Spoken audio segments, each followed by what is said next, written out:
quand il y avait beaucoup de monde et qu'ils se rassemblaient. Le Seigneur Jésus-Christ dit aux Juifs de l'époque: Que pensez-vous du Christ? Quelle est votre opinion? De qui est-il le fils? Ils répondirent: Est le fils de David. Alors le Seigneur dit: Comment donc David anime par l'Esprit peut-il l'appeler le Christ Seigneur? Car David dit: Jéhovah a dit, mon Seigneur. Assieds-toi, ma droite, jusqu'à ce que je fasse de tes ennemis ton marchepied. Le Seigneur dit encore: Si donc David appelle Jésus Seigneur, alors, puisque David appelle le Christ Seigneur, comment le Christ peut-il être le fils de David? Les Juifs de l'époque ne purent répondre logiquement: Tiens, David, le Christ est le fils de David. Mais, au final David appelle le Christ Seigneur. Quelle en est la raison? Les Juifs ne comprenaient pas. Jésus dit encore: Jéhovah a dit, mon Seigneur. Assieds-toi, ma droite, jusqu'à ce que je fasse de tes ennemis ton marchepied. Cela signifie, cela montre que le Seigneur voulait faire comprendre que celui qui est appelé mon Seigneur, celui qui est assis à la droite de Dieu, ce Seigneur Christ, est bien plus grand que David. A-t-on jamais entendu dire que quelqu'un puisse s'asseoir à la droite du trône de Dieu? Cela n'a jamais existé depuis l'Antiquité. Pourtant, dans les psaumes de David, il est dit qu'un trait appelle mon Seigneur doit s'asseoir à la droite de Dieu. Et que c'est Jéhovah Dieu lui-même qui l'a dit, il écrit ici: Jéhovah a dit, mon Seigneur. Assieds-toi, ma droite, jusqu'à ce que je fasse de tes ennemis ton marchepied. Ce verset confirme que El Jéhovah, le grand prêtre El Jéhovah, le grand Dieu, aimait-il celui qui est appelé mon Seigneur, celui que David appelle mon Seigneur? Certainement il l'aime. Celui-ci est le Seigneur Christ. Alors, le fait que le Seigneur Christ puisse s'asseoir à la droite de Dieu signifie que tous ceux qui viennent s'approcher du Seigneur et accueillir le nom du Seigneur recevront certainement des bénédictions en abondance, aujourd'hui encore. Jusqu'à ce jour, l'ensemble du monde cher tient et reste perplexe. Frère Hébert, par hasard, auparavant, peut-être au début de cette année, ou un autre moment, a vu une courte vidéo. Il semblait que c'était dans le nord de la Chine, probablement dans le Liaoning, là, ou dans un endroit du Jilin. Il était aussi certain. Dans cette vidéo, ils avaient construit un tabernacle de Mose, semblable au tabernacle de Mose de l'Antiquité. En fait, il a été construit dans la nature. L'intérieur, avec le chandelier d'or et la table d'or. L'intérieur, le chandelier d'or et la table d'or, ceci symbolise comme l'époque de Mose. Ce genre de tabernacle, il ressemble un peu, et puis, le tournage se fait aussi l'intérieur, mais le tabernacle, l'extérieur, est pourtant l'abandon. Il n'y a personne basse pour servir Dieu. Ashbert se disait: ces gens sont si insensés. Ayant cru au Seigneur Jésus-Christ, ils construisent encore un tabernacle. Le Seigneur Jésus-Christ est le véritable tabernacle. Le Seigneur Jésus-Christ est le vrai temple de Dieu, le tabernacle de Dieu. Et aujourd'hui, l'État d'Israël au Moyen-Orient, ils sont vraiment en train de préparer le troisième temple. Ils ont Madame J prépare les prêtres du troisième temple. Certains prêtres sont DJ en formation. Ils se forment pour que, une fois le temple construit l'avenir, ils puissent être choisis pour être prêtres dans le temple.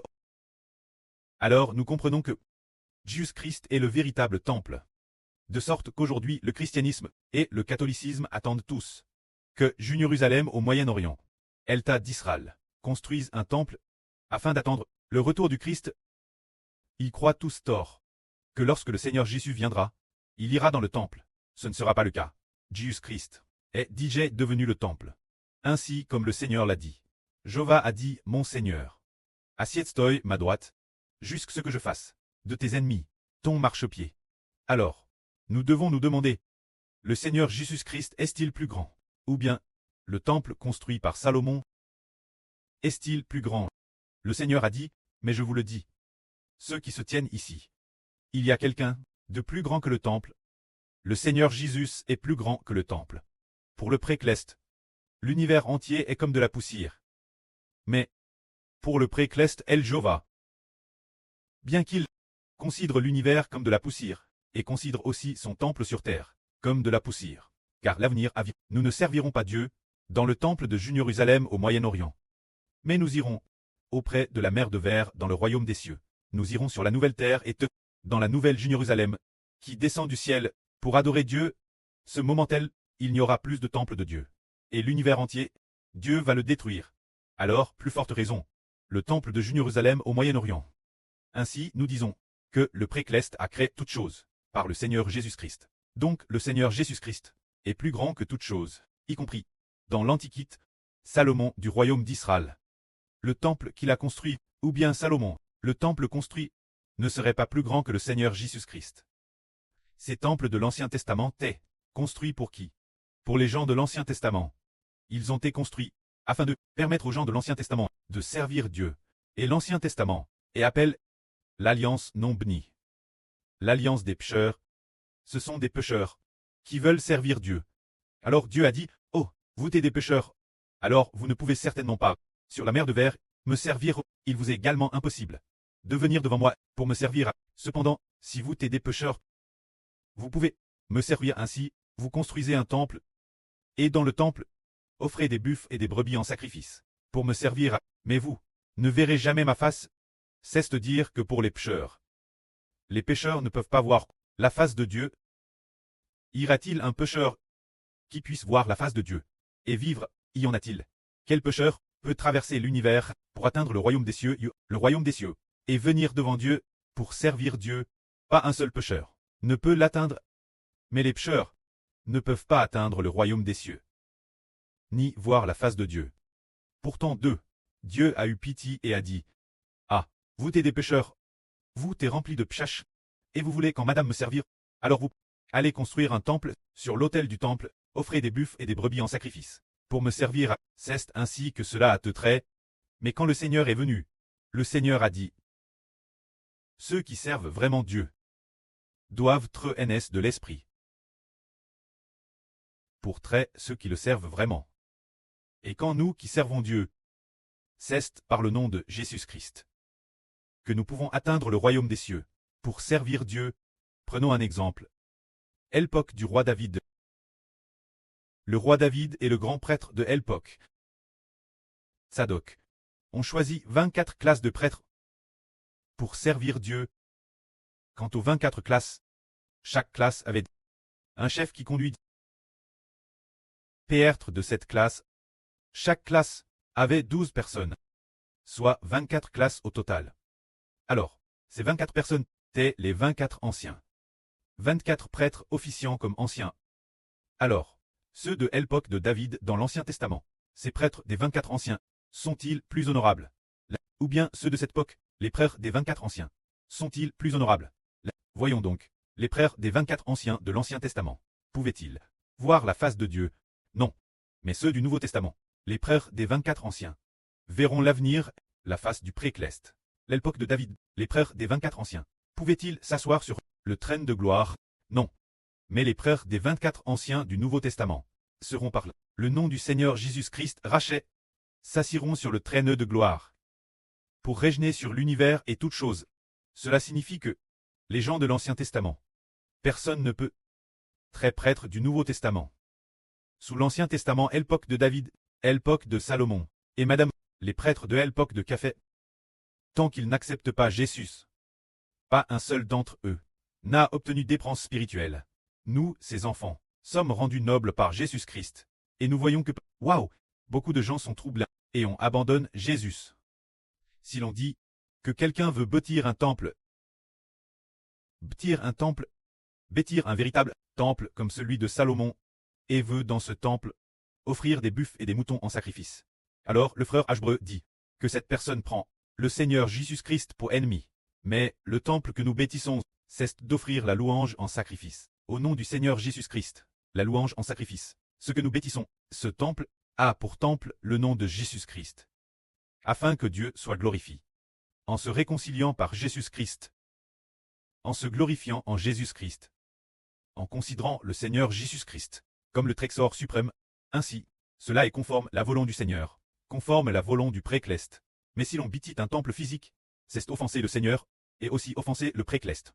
Car le précleste a DJ aboli l'alliance avec la nation d'Israël au Moyen-Orient. Le temple appartient à l'Ancien Testament. Maintenant, sous le Nouveau Testament, il n'y a plus de temple. Le Nouveau Testament cesse le nom de Jésus-Christ. Qui est notre temple? Par le nom de Jésus-Christ, nous pouvons atteindre le royaume des cieux. S'il s'agissait du temple de l'Ancien Testament, personne ne pourrait atteindre le royaume des cieux. Ainsi, nous sommes si bénissent. Frères et sœurs, voyez-vous cela? Si vraiment, Dieu exigeait des hommes qu'ils bâtissent réellement le temple de l'Ancien Testament, alors, il n'y aurait pas besoin de Jésus-Christ comme temple. Et le Seigneur Jésus n'aurait pas eu besoin de s'incarner. Il nous suffirait de rendre un culte dans le temple pour avoir la vie éternelle.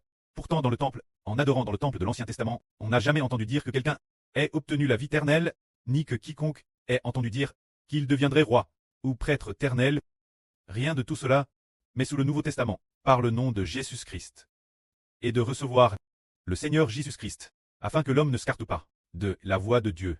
Il a lui-même été crucifié pour abolir l'ancienne alliance, pour que l'homme puisse marcher sur le chemin du retour au royaume des cieux, pour que l'homme puisse trouver le chemin de Dieu. Dans le temple de l'ancienne alliance, personne n'a trouvé Dieu. Madame Mose. Du point de vue de l'Esprit Saint, Mose a seulement entendu parler des choses concernant Dieu. Il n'a pas non plus trouvé ni obtenu ce qui vient de Dieu, la vie éternelle, le souverain sacrificateur de l'ancienne alliance. Le chef suprême, c'était Mose. Mose était le médiateur de l'ancienne alliance.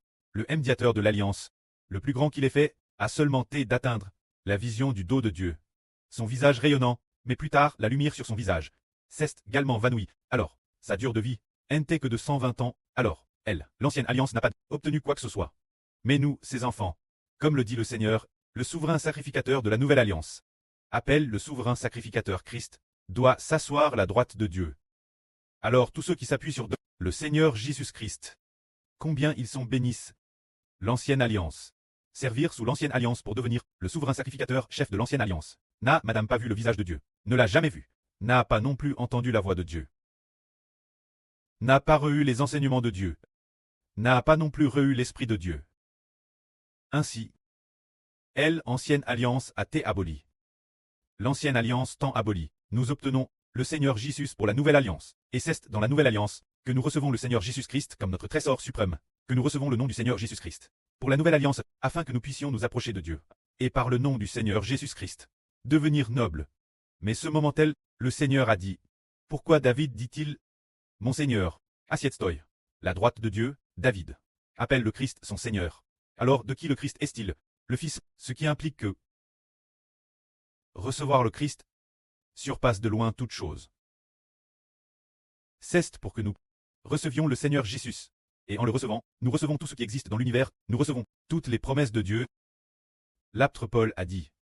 Les promesses de Jéhovah notre précleste, quel que soit leur nombre, sont toutes en Christ là. Par conséquent, les promesses que notre précleste nous a données, nous les recevons toutes grâce au Christ. Nous déclarons au nom du Seigneur Jésus-Christ.